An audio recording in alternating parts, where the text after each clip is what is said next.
Hey guys, it's GoldenSteelTV here. It's been a while since I last did a Minecraft video, but now we're here, and right now let's do a tour of a new school that I built recently. Alright, and then after that, we'll talk some news that has happened lately. Okay, alright. This will be the tour of a new school that I built, like I said, and we're gonna start the tour in a bit. But first, let's show you a few things around the city that have been put up lately. Alright. Yeah, we got the stores and barber shops open right here. And I took a little too long to add the tenants to these stores that I built, but here they are. They're now open, and we got Little Caesars here. Strawberry Fields Park right here is where we are, named after the song "Strawberry Fields Forever" by the Beatles. Alright, we're about to start the tour in about probably now. Alright. Okay, this is the road that leads to the school right here. You see the sign right there that says school with an arrow right there? That's the sign that leads you to the path right here to walk to school. And it's a little bit of a long way, but this provides access to students to get to school on foot, and it leads them right here. Alright, I forgot to add one block here. Sorry to interrupt the tour. Alright, anyways, here's the school that I built. It's now 100% done. I forgot to put up the flags, but that's okay. Everything is done. Let's take down the sign that says future site of Mighty Mountain High School, which is the name of the school we'll get to in about now. Anyways, that's Mighty Mountain High School, home of the Crusaders. The name Mighty Mountain comes from the rival school to Lakewood Elementary School in Arthur, the show that I watched back then. You might have heard of the school before because of some of the episodes you watched, but I decided to pay tribute to the show and to the rival of the school Arthur went to. Okay, enough with the name explanation. Let's get to the rooms. This is the principal's office. It looks more like a lobby, and you see right here we got it's more like a waiting room. This is the detention room. The only view for kids to look at while they sit there forlorn is the elevator railroad tracks, nothing else. Alright, now let's get to the classrooms right now. This is Spanish, Mr. Russo. Just so you know, there will be names of real life teachers that I've had or my friends had that will be put up throughout the school. Just like the other school I built a year ago that I did a video about a year earlier. Okay, this is what the typical classroom looks like. As you can see from the French room right here. You'll see this pretty much in every classroom, except for the science rooms that we'll get to in a bit. Alright, this is the Polish room. Originally this was supposed to be a Chinese room, but I decided on the Polish room because I decided that Polish would be cool for kids to learn. In fact, Polish is actually the second most spoken language that's not English in my state of Illinois. It's only behind Spanish. And it's largely due to the large Polish community that's in Chicago that makes up the majority of those that speak Polish in the state of Illinois. And here we have the German room. Okay, now let's get to the second floor. Mr. Blomquist history room. Okay, we got the beautiful view of the trees and the sky and the river right there. This classroom overlooks just that, as you can see. And you'll see the same thing for the rooms on the other side of the building. Especially on the second floor and the third floor. History, Miss Avila. This side provides a view of downtown and the city as a whole. And right here we have history room, Miss Lopez, and unlike the other classroom that we saw earlier, the view is the auditorium building, which we'll get to after we're done touring the main building. And it blocks this auditorium building blocks the view of the city, and it makes the view and it doesn't provide a good view. This is Mr. Robinson's room, and which teaches English, as you saw from the sign right there that you saw. Okay, this is English room, Mr. Ariga, and just a quick shout out. Mr. Ariga is actually the name for my friend in real life, Peter Ariga, who runs his own YouTube channel that has its link on the description below. I don't know if he's watching this, but I hope you're happy that I mentioned your name, and I hope you're enjoying this video. Alright, and I hope you'll thank me later for the shout out. Okay, enough of that. Let's get inside the actual classroom. There's a zombie right there that just emerged from the water. As with the other rooms from this side, it also provides a view of the bridge, and the rear side provides a view of pretty much the entire bridge right there. Alright, last English classroom right here. We got another English classroom right here. Just like the room that we explored previously, it also provides a view of the bridge, but the view of the city is still blocked by that auditorium. Alright, that's pretty much the second floor.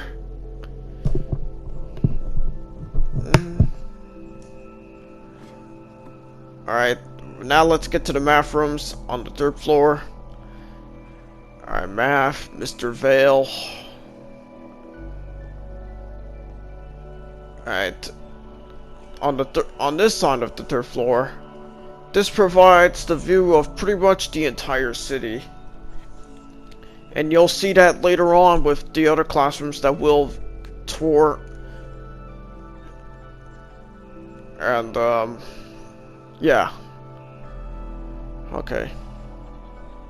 On the other side, on another math classroom, which is Mr. Moore's room, you'll see the view of another bridge much more clearly, and you'll see the icebergs right there.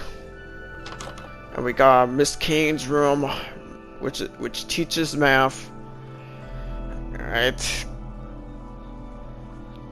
Alright, this is the last classroom that we're visiting that that typically uses a wooden desk, and we're now in the chemistry room that, unlike the other classrooms that we saw earlier, provides a has these brewing stands that are used specifically for the for science. And this is what the brewing stand does right here. You just add the potions right here, and I think the flames to create a potion that you want to create. Right. It's getting dark right here in the middle of the night. It's still sunset, but right now it's already getting completely dark. You see how beautiful this view is right here from another science room. I think the classroom we're visiting is biology. Alright. And now let's get to the physics room. Alright.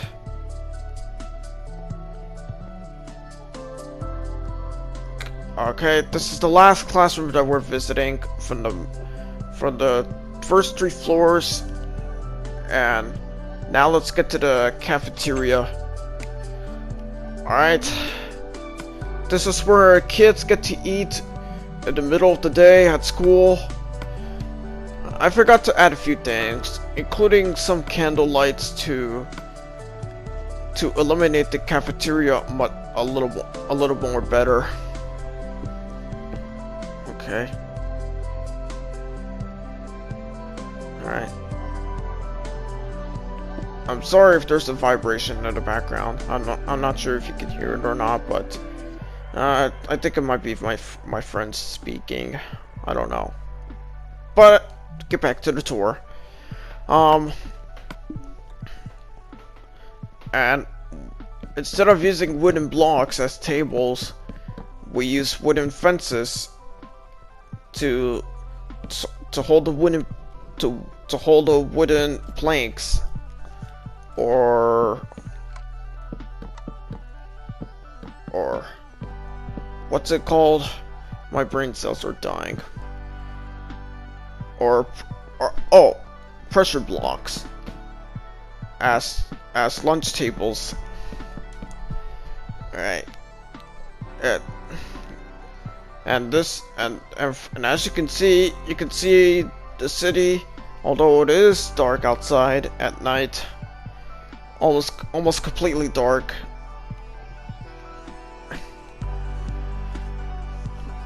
Right. And from this side, you'll see pretty much the natural surroundings. Nothing else special to see there. Okay. And you'll see the desert, the rail bridge that we saw earlier, and that's pretty much it. The stuff that we added behind the lunch counters are the stuff necessary to cook and store the food. And now let's get to the bathrooms. This is the toilet and the sink. No smoking, no drooling, no vaping, no sets, fighting. I was about to add a rule, no masturbating, but I didn't have enough room for it, so I just left it like that. Same rules in design apply for the girls' bathroom right here, which uses the exact same design as the boys' bathroom. Alright. Okay. Alright, that's the 2 bathrooms that we just visited. The George Mikan Memorial Gym. Let's get to that now. But first, let's get to the locker rooms. Alright, this is the girls' locker room. And it uses the shulker boxes as locker rooms. I'm sorry, lockers. And same over here goes for the boys' locker room, which also uses the same exact design as the girls' room. All right, this is the gym with the lanterns being used as lights, and we got the basketball court that uses red for their field goal lines and the center lines as well. All right. Okay, now I'll explain the story behind the name of this gym, the George Mikan Memorial Gymnasium that you'll see right here. All right, for those of you who don't know, George Mikan was a center who played in the NBA from its inception in 1946 until 1956. He was one of the first NBA superstars and played for the Minneapolis Lakers, today known as the LA Lakers, and had an illustrious career that has been overshadowed by many superstars that would follow him in the many years afterward. He was the dominant center that was the prototype of all dominant centers who would dominate in the NBA in the next coming decades, like with the likes of Bill Russell, Wilt Chamberlain, Kareem Abdul-Jabbar, Hakeem Olajuwon, Shaq, and many more to come after Mikan. He passed away in 2005. When commenting about his death, Shaq said that without George Mikan, there wouldn't be NBA players around today, and they wouldn't be here. Alright, that's the story behind the name George Mikan.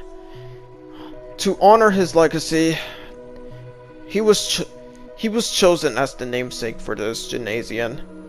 Other deceased NBA legends like John Havlicek, Moses Malone, Dolph Schayes were also considered, but I decided to go with that guy's name, just to honor the history of the NBA. That's a little basketball history lesson right here that I just wanted to teach you guys for today. And down here it says Go Crusaders. Crusaders is the name for the school sports teams, and that name comes from the medieval soldiers that fought in the Crusades that lasted from the 11th to 13th centuries. In the war to gain control of Jerusalem, which was the holiest place for both Christian and Islamic religions. Alright, that's the story. That's the origin of the name Crusaders. Alright, taking a look at the basketball court one last time. It uses red as the team colors. Alright. As you can see right here, red and silver are the colors for the school team right here. Okay. That's the school gym that we just explored. Now let's get to the basement, or actually the underground floor. All right, let's get to the swimming pool.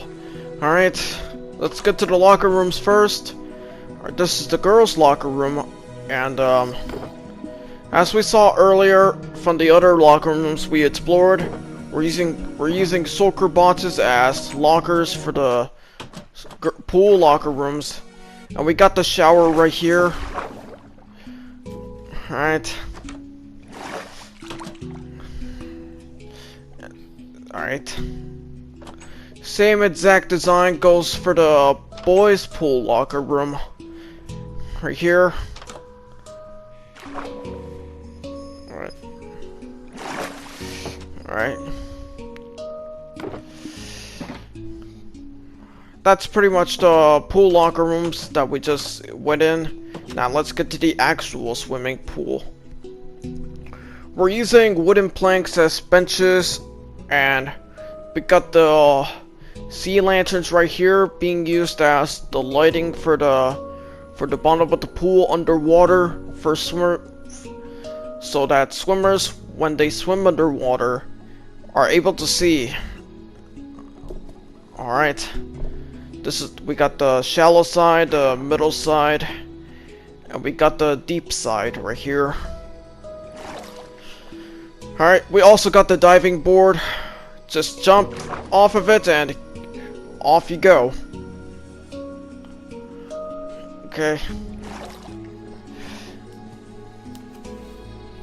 It uses the same exact design as the other swimming pool from the school that we just built and toured a year ago. And the same exact lighting is also being used for this swimming pool as well. Alright, that's the swimming pool. Let's take a look at it one more time, and let's go to the last of the classrooms that we haven't toured yet.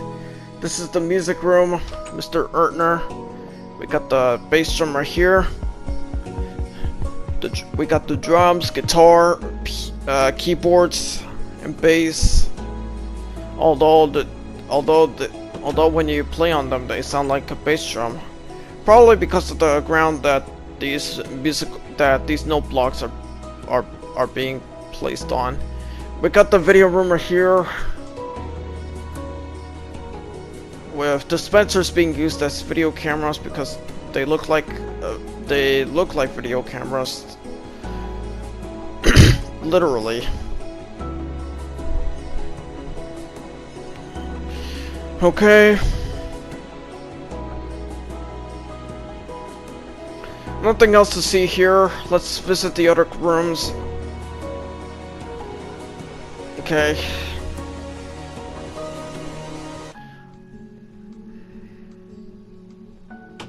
Okay, now let's move on. This is the carpentry room. We got the stone cutter and the I forgot what it is. The smithing table being used as material to cut wood and other materials. This is the art room with the art from Street Fighter being used as a painting to show the kids. We're not using desks because all they're gonna use are canvas to paint. We got the library right here.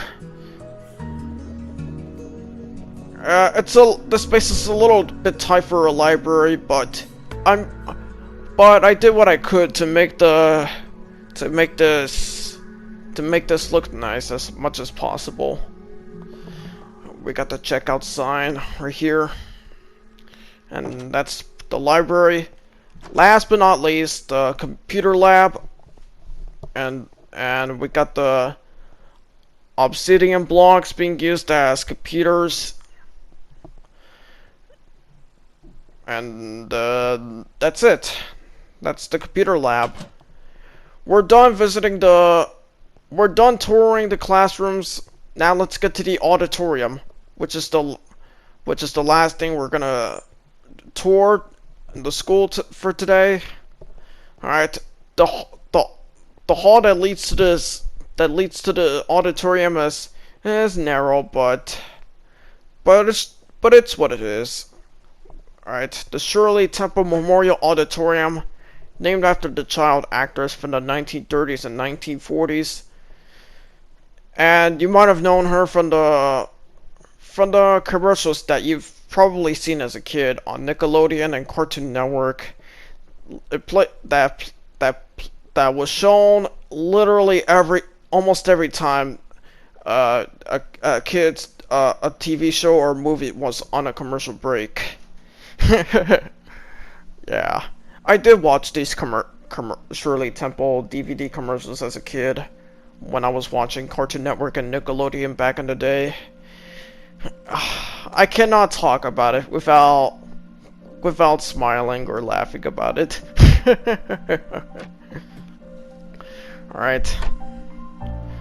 Enough of that. Let's explore the actual auditorium.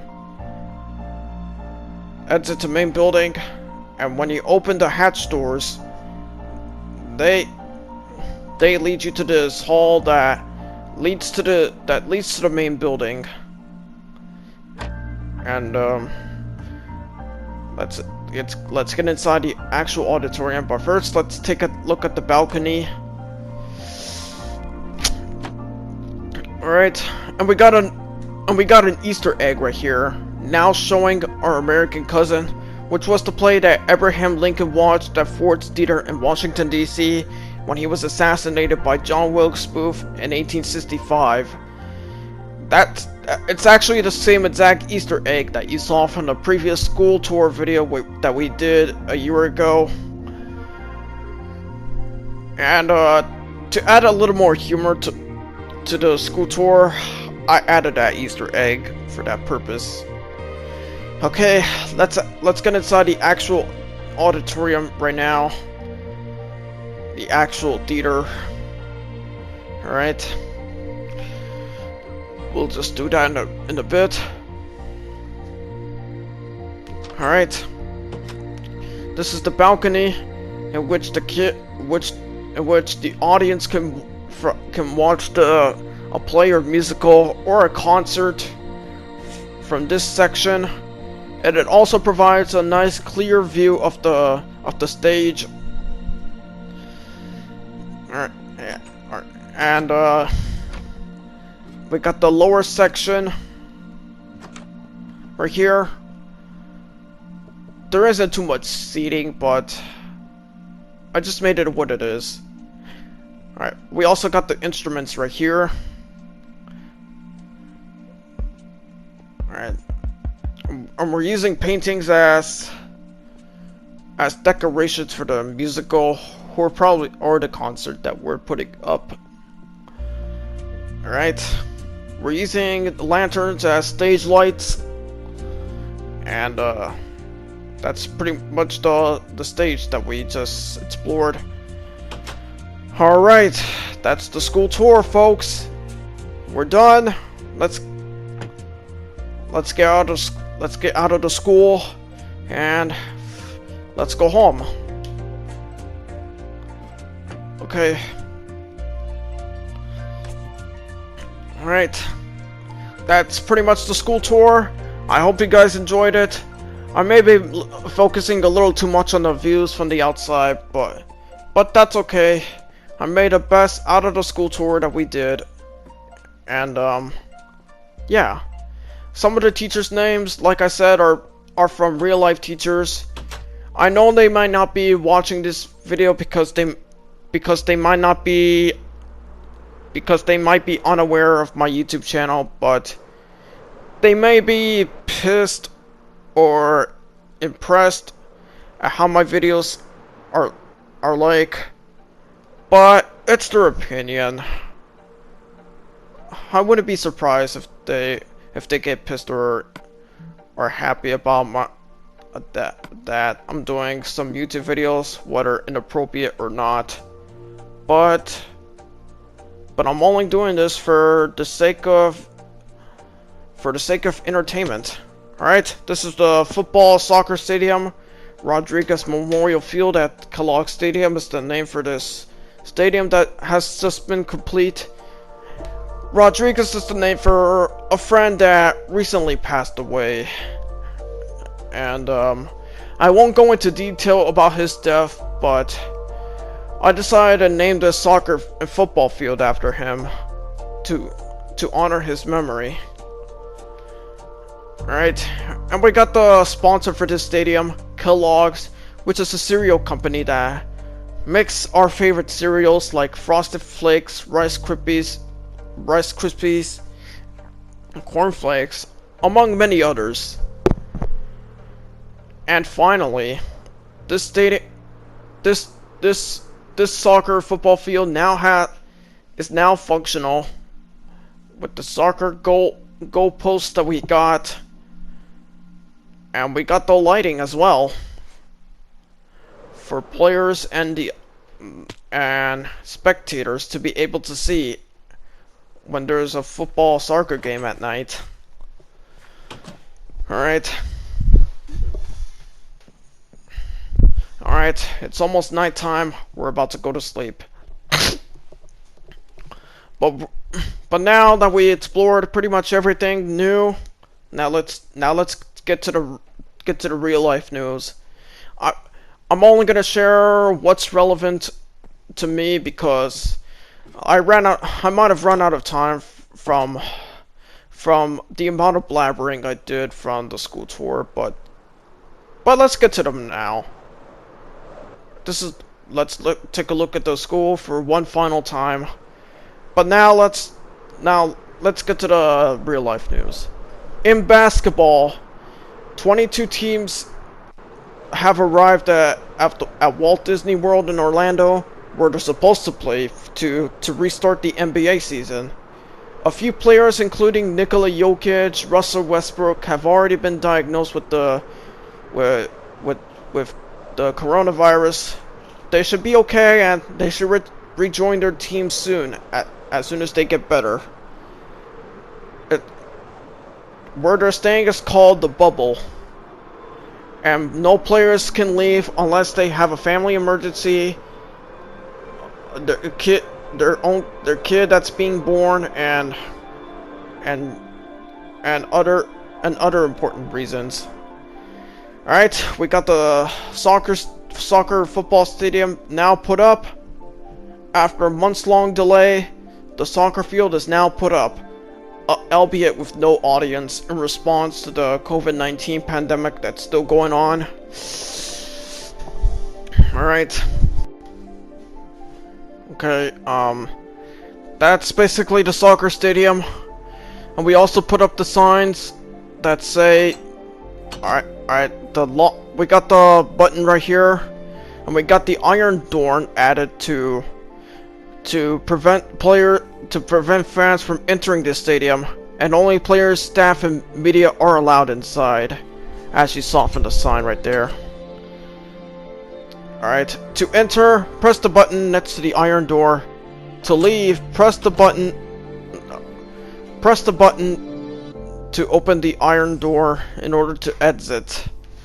Same over here for the basketball arena, which is also reopening, albeit without an audience. Alright. We got the lights turned back on again. These stadiums that have reopened in response to sports finally coming back after the COVID-19 pandemic shut these sports down for a while.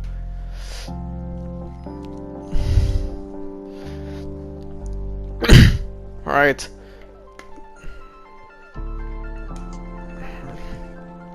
We're able to see the scores and timer better.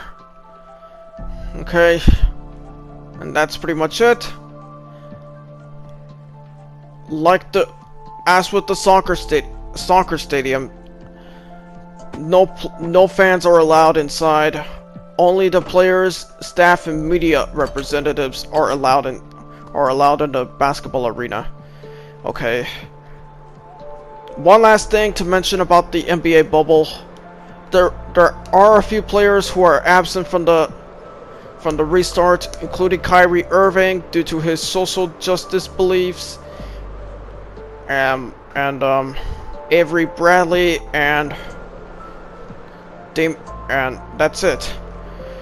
The only NFL news to share for today, as I'm running out of time, is that Patrick Mahomes just recently signed a 10-year, $503 million contract, which is thought to be the largest sports contract in sports history, making him the highest paid quarterback in the NFL. It's supposed to kick in 2022, since he's still under rookie contract, but But that's all the contract details I will share for today, as I'm running out of time of this video. These are my cats right here, Daniel, Garfunkel, Jim, and Carson. That's Wally right there, one of the villagers who lives in my village, and as is Fred right there. Okay guys, that's it for this video. Thank you guys for watching, stay safe, and I'll see you guys next time.